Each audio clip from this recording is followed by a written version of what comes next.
लेकिन अमरनाथ तिवारी, ये free and fair process हो रहा है बिहार में, जिस पर विपक्ष हाय तौबा मचाने की कोशिश कर रहा है। विपक्ष के पास कोई और एजेंडा नहीं है झूठ फैलाने के सिवाय, या सच कुछ इतर है इससे? देखिए गरिमा जी, मैं भी एक वोटर हूँ। मैं पटना में रहता हूँ और पटना के राजेंद्र नगर एक एरिया है, वहां मैं रहता हूँ, रोड नंबर 12 में। और ये मेरा वोटर आईडी कार्ड है। मेरा वोटर आईडी कार्ड में भी एरर आ रहा है, वो सर्च करने पर नॉट फाउंड पूरे फैमिली मेंबर्स कि कोई बीएलओ मेरे घर नहीं आया, कोई फॉर्म देने, ना कोई सबमिट करने आया।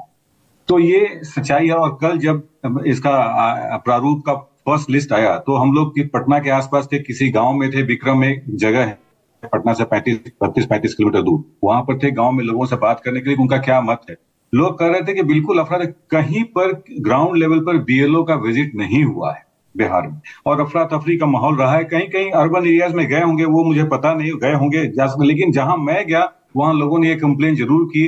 वो किसी भी अक्रॉस कास्ट लाइन, अक्रॉस उनका इनकम हो, ग्रुप हो, जो भी हो, सबने कहा कि बीएलओ आए नहीं है, किसी ने कोई फॉर्म सबमिट नहीं किया। और आज फिर उन लोगों से मैंने बात की कि भाई क्या हुआ, आपने अपना सर्च किया, देखा, उसमें किसी ने कहा कि नहीं, नाम तो है, कोई फॉर्म फिलअप नहीं किया, लेकिन उसमें काफी त्रुटियां हैं। मतलब फादर्स नेम कुछ और है, एज कुछ और है, जेंडर, इवन जेंडर मेल को फीमेल लिख दिया गया है। तो ठीक है, लेकिन 65 लाख या 66 लाख का जो रेशियो है, जो 7.9 करोड़ पहले वोटर थे, अब 7.24 करोड़ का फिगर आया है। तो ये 65 लाख अब कंप्लेन करने की स्थिति में नहीं है। ये 65 लाख वो नहीं, कंप्लेन वही करेंगे जिनका वेरिफिकेशन होगा डॉक्यूमेंट्स का, वही कंप्लेन कर सकते हैं।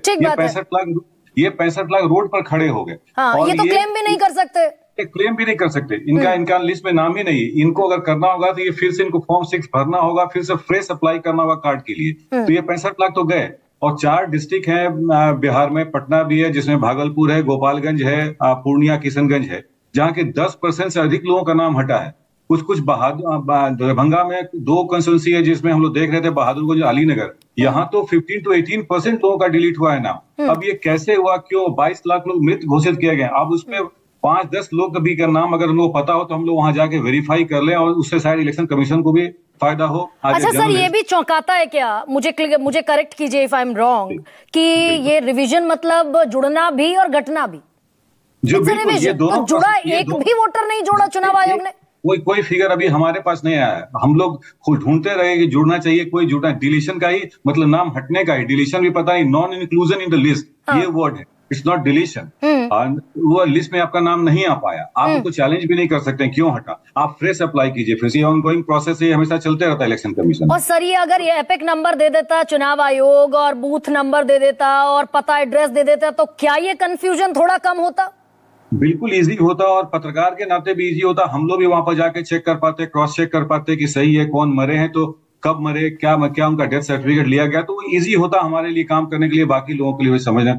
22 लाख का फिगर कोई छोटी मोटी फिगर नहीं, 22 लाख लोग मृत बताए गए हैं इस 65 लाख। तो महामारी आई, इसका मतलब बिहार में तकरीबन 6.5 लाख लोग हर महीने मरे। आप अंदाजा, अब कहने को तो एक्सप्लेनेशन कोई भी कर सकता है, लेकिन ये जरूर है कि कोई, अब सुप्रीम कोर्ट का ऑब्जर्वेशन था कि 15 लोग को भी ले गए तो मैं इसमें इन्वॉल्व होऊंगा, मैं नोटिस लूंगा, कॉग्निजेंस लूंगा। लेकिन 15 लोग कहाँ से मिलेंगे, कैसे मिलेंगे? ये बूथ वाइज तो इन्होंने कुछ दिया नहीं, एपिक नंबर दिया, और एपिक नंबर पूरे हिंदुस्तान में एक ही होता है, वो बदलता नहीं। अगर मैं दिल्ली जाके भी अपना वोटर आईडी कार्ड अप्लाई करूं तो एपिक नंबर यही रहेगा, रेसिडेंस एड्रेस बदल जाएगा वो।